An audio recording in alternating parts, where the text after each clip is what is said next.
Yep. D-Boy, West Coast Uncensored. Greetings. Doing it again, right? All right. I'm not Matthew McConaughey either.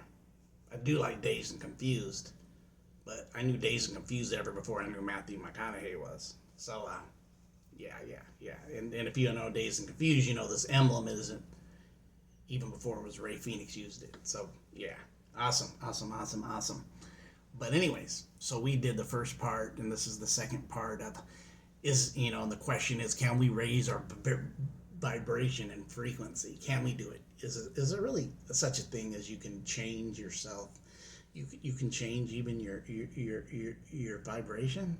You can change kind of who you are by making changes slightly. Is there really do we have access to a book, or to a manual, or I say a toolbox? Yeah, that's kind of the things that we're learning how to do or conquer even within ourselves. How do we do these things? How do we conquer the very thing that tries to conquer us? Kind of like the very thing that you're seeking for, you have it. You're it, actually. When you're seeking outside of yourself something that really you're equipped and have within you, it's like knowing there's a treasure chest out there, but the map was within you, or the codes were within you, and the keys were within you, but you went outside yourself looking for it. That's kind of what all the statements of different spiritual teachings, or a lot of the religions in the past were talking about. When you looked at that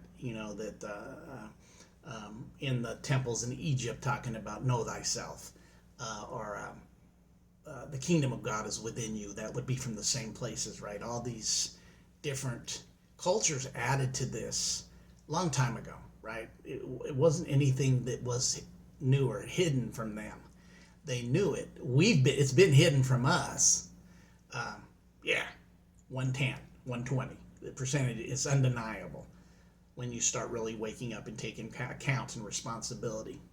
And that's when we even seeing what's been happened or done and engaged by others, right, who want power and control and all that stuff, is the fact that the way to take responsibility is to take full responsibility for yourself. It's not to blame somebody else for something somebody else did or doesn't do, or blaming on them of your whereabouts. The only way you can make the change is to take responsibility for yourself.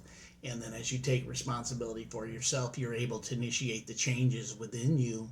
For if you keep blaming, you never take responsibility, and that's always the blame game. Or kind of like, I use this accent, another biblical term, or another one of those terms is when you look at Adam and Eve, or Cain and Abel, the two children. Well, look what Cain represents. Cain represents, when you have a Cain, it means you can't support yourself. So you have to walk with a cane to get the support you need, because you can't fully stand upright because you have an illness or something, or you're not able. You need a cane. And then Able means opposite. Means able comes from the word ability. So you're able and you're to do all things.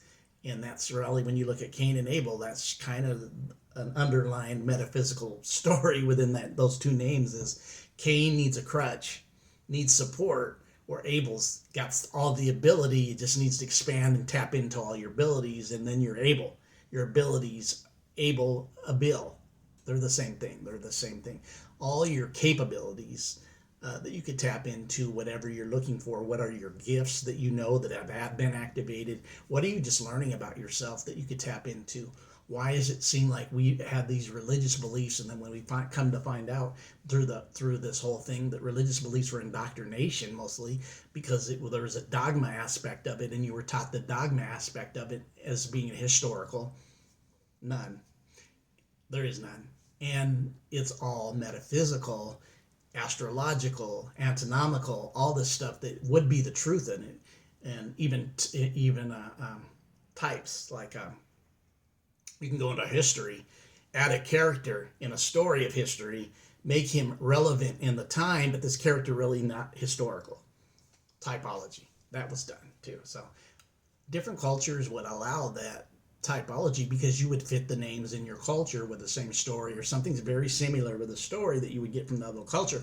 And that other culture probably didn't get offended because they knew that you would use it because it was a way to hide stories in a way so that other people wouldn't destroy it because it would be hidden from them. Well, then it was reverse engineered on us and made into something. That's why you find the word masses, right? In religious orders. Wink, wink, you know what I'm talking about. The masses are the one that gets the numbers on them, right? We don't. You got to be a free thinker and a critical thinker these days to hear what I'm saying.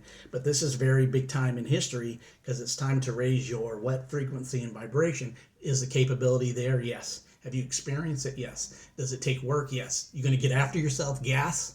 Because that's the kind of work it's going to take is getting after yourself. Yes.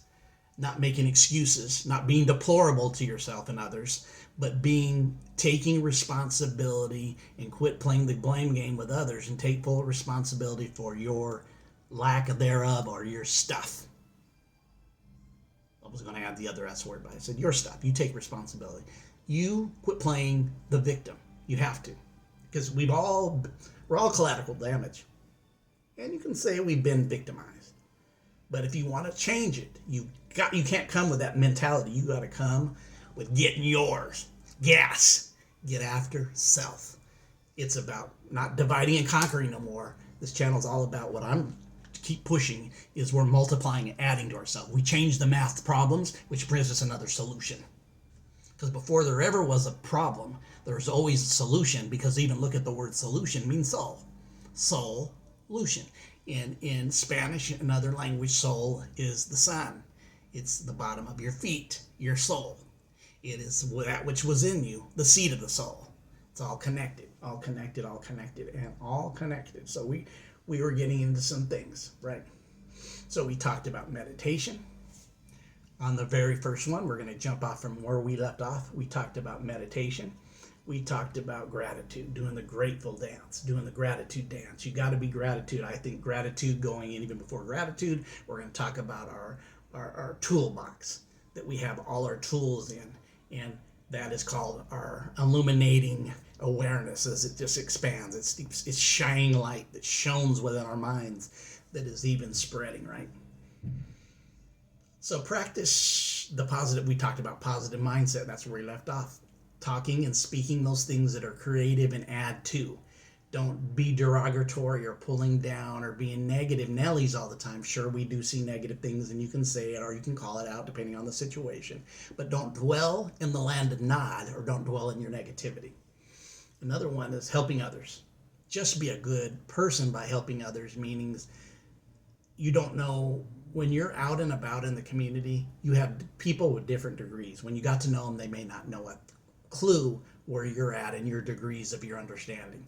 But doesn't mean you don't treat everybody with good intent of spreading good cheer. You don't know what somebody's going through or how hard their life's been. And sometimes we reflect on their actions are not giving us the response we're looking for, right? So we react. You never know. So just be kind. Spread the kindness. Spread the kindness. We're mankind. We need to spread the kindness to each other because it's really unsalted. It's on assault to attack each other and divide and conquer and divide. So I say the opposite. Reverse engineer that stuff and connect. Be kind. Be kind. Be kind. Be kind. Drink a lot of water. I don't like to tell people how to live their lives, but if you're looking to add to your vibration, frequency, and energy, whatever you drink, eat is better for you. If you make these changes, and if you've ever made changes in your diet, you'll find out that when you do make these changes and you have success, it will show you the power that you have in your ability to make changes when necessary. If you've had that experience, you know that when you decide to do something, you can do it. And if you've had those experiences, you know that you've had those experiences. It's part of this game. If you need to make changes. I remember I was told, if you don't, you need to lose weight, and then you'll wait. Kind of like that. If you need to save space, hold space. And these are kind of things I was told that didn't understand, but now I fully kind of get it in a whole different aspect of myself, right? So exercise we talked about last time. gratefulness, right? Practice forgiving yourself. If you learn how to forgive yourself, that means let it go. Forgive yourself and let it go. It doesn't mean dismiss yourself in bad behavior to people like nothing happened and walking in that light. No, it means you can also not let things go enough to just beat yourself up, and you don't want that kind of condemnation, but you want to take responsibility. This is all life is a balance. That's why we need Libra, right? It's a balance. We have to balance. It's not about always being juju and juju. You have your crown chakra, your higher consciousness, but you have your feet connected to the earth and electromagnetic grounding and rooted area of yourself. You need both. You need your higher self, you need your lower chakras, you need every aspect of yourself. That makes your whole being, which then is also multidimensional, right? So education. Start learning education. Well, what do you mean, DuBois? Start educating yourself on things that are really education. Start educating yourself on things on real knowledge and understanding. Start learning how to tap into those things to connect and learning. Be a learner. Always be a student. Even if you start mastering to be a master, the top masters are always going to continue to be students. That's part of what this was. I've kind of learned from younger people in the last 10 years, 12, 13 years, and anybody that's got a great understanding, I will definitely tap in. I don't care what your age. You could be 14. I don't care if you're bringing it and you're bringing something that I'm like, whoa, I want to talk to you, because we're talking from a whole different realm. We're not just looking at somebody's age as a physical in this time, right?